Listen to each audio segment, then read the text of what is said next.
Hey, what is up, guys? This is Bo, or Carl Hunga712, and I know it's been a little while since I've uploaded some video or some gameplay for you guys. I've been so busy with stuff, and I apologize for that. Like I said, I've been talking about this since Black Ops 3 and Ghost and Advanced Warfare, that I've always wanted to do these weapon reviews. I've always thought it'd be something I'd enjoy.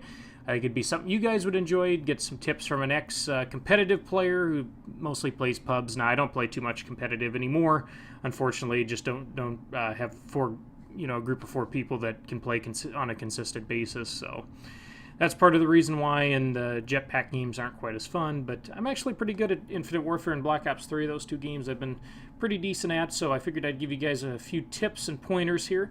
Of course, the first gun we're going to be reviewing is the first assault rifle. This is the gun you'll probably see the most in pubs or when the game first came out, and especially during the beta. This was probably the top-notch weapon that everybody seemed to use. It's not the best gun in the game, but it's a solid assault rifle, and it does its job quite well.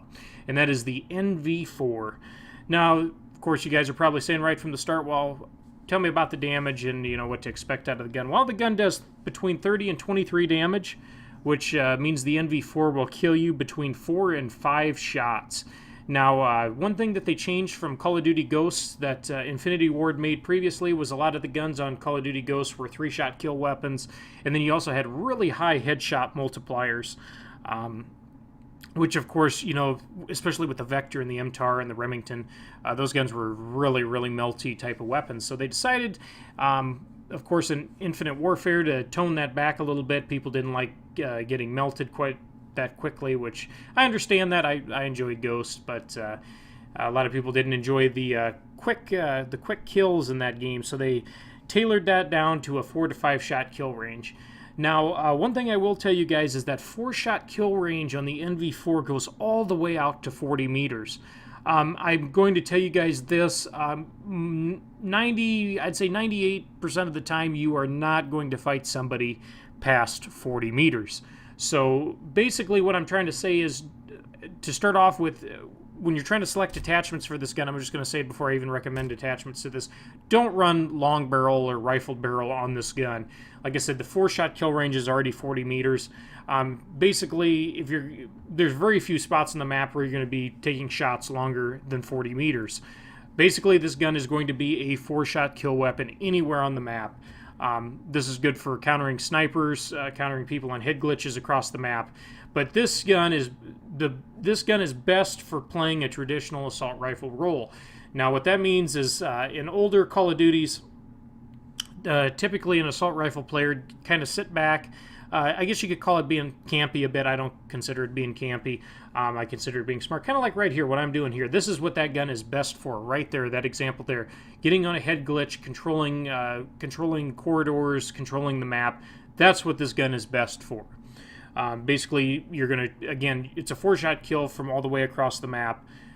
That's what this gun is going to be best at, is you're going to be taking longer shots. You don't want to get up close with this weapon. The fire rate on the NV4 is 612 RPMs, which is actually kind of slower firing for an assault rifle. This would be along the lines of the Scar H in Black Ops 2. I don't know if you guys remember that gun. Phenomenal gun, high kill or fast time to kill on that gun. Basically, it was a 3-shot kill anywhere on the map. The Scar H, of course, but it fired very slowly, and that's how they balanced the gun out. Well, like I said again, I think what Infinity Ward wanted to do with these weapons in this game is make it so you're not basically dying in one bullet, or it doesn't feel like you're dying in one shot around every single corner, which is kind of unfortunate, but that's what they try to do here on this game, and that's why the fire rate, I believe, is so low on the NV4. Now, if I do get some of the rare items and supply drops, I'll review that for you guys and let you guys know kind of the stats on that. I've been very unlucky thus far in the supply drops. I haven't gotten a lot of elite weapons or just anything crazy like that, so I can't say much. I know the Flatline is a 4-shot kill gun anywhere on the map. In my opinion, the Flatline's really not worth spending your, your points on that gun, or you don't want to get the Flatline, mainly because the original NV4, you're already four-shotting people up to 40 meters. Yeah, you could four-shot people anywhere on the map with the flat line, but again, if your four-shot kill range is at 40 meters, you just don't need that extra range. You're really not going to need it.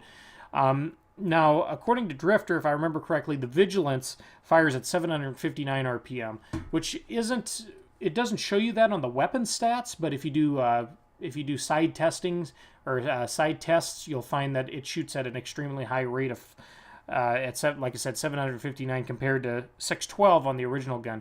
So if you're looking for an elite variant or a better variant, that's probably the one you'll want to go with, is the Vigilance, because of the higher rate of fire. Again, since the kill range is 40 meters. And I'm sure you've heard me say that many times, but I'm trying to get that through to everybody who watches this video. Don't put rifled barrel on. You don't really need any more range on this gun. You're not going to be taking shots further than 40 meters away. The headshots are 10%. They deal 10% extra damage, which, unless you're basically picking people off across the map, don't aim for the head. Just do center mass, let the gun kick up. You might get a headshot, but you're probably going to just hit them in the stomach and then kind of pops up to the chest. So as you guys can see here, this is a solid weapon. It feels good to use. I think this is the perfect starter weapon in the game. It's not too overpowered. It's not too underpowered. The recoil pattern, it's a very controllable gun. The gun's not going to kick all over the place. It's just, like I said, it's just a very solid weapon, and it feels great to use. It really does. And I think that's why so many people use this in public matches, is because it's just such a controllable gun. What I'd compare this to probably most off, or I'd probably say closely, this gun would closely resemble the M27 from Black Ops 2, even though it deals more damage than the M27. The M27 was kind of a BB gun that was just incredibly accurate. You weren't going to miss any shots with the M27, but the M27, you found a lot of people using that gun in pubs just because the gun felt good. It was a controllable weapon. It didn't fire too fast. It wasn't too slow. It was good for the average Call of Duty player. Somebody just enjoying themselves in pubs and just having fun. So as we know, all the damages, again, 30 to 23, 4 to 5 shot kill weapon. Basically 4 shots out to 40 meters. It shoots on the slow side at 612 RPM. But all in all, generally, this is just a good weapon. It's just a solid weapon. It's not overpowered. It's not underpowered. It's just right in the middle. It's a solid weapon. Now, for the attachments on this weapon. I'm going to give you 2 different classes. I'm going to give you a class that I found works really well in competitive matches, and then, because I still play GBs from time to time, not too often anymore, but every once in a while I do. And then I'm going to give you a public match class.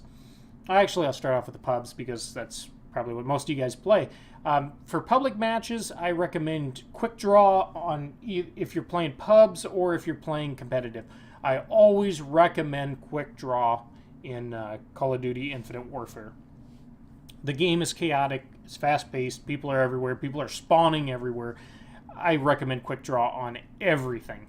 Like I said, of course, some people just don't, it doesn't really bother them because they're sitting or they're pre-aiming corners, but I still recommend Quick Draw on every gun in this game just because of the fast-paced nature of this game.